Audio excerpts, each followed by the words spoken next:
আজকের এই জনসমাগম যেটি দেখতে পাচ্ছেন, এই জনসমাগম নিয়ে প্রচুর মানুষের প্রচুর বক্তব্য। বিশেষ করে এখানে যারা তরুণ রাজনীতিবিদ আছেন তারা বারবার বলছেন এই জনসমাগম ভবিষ্যতের রাজনীতিকে বদলে দেবে, এবং তারা বলছেন এই জনসমাগমই নির্ধারণ করে দেবে ভবিষ্যতের রাজনীতির ইতিহাসে কি লেখা হবে। এক একজন এক এক ধরনের কথা বলছেন।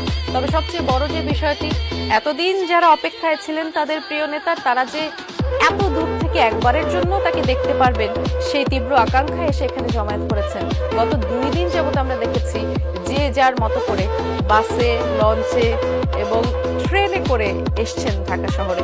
আমরা সকালবেলা যারা অফিসে এসেছি, আমরা রাস্তার চিত্র যদি একটু বলতে চাই, বাস্তব অভিজ্ঞতা, রাস্তায় যানবাহন তেমন একটা চোখে পড়েনি, তবে মানুষ খুব সুশৃঙ্খলভাবে হেঁটে হেঁটে গেছেন, সুশৃঙ্খলভাবেই সভাস্থলে গেছেন, সেটি আমরা দেখেছি।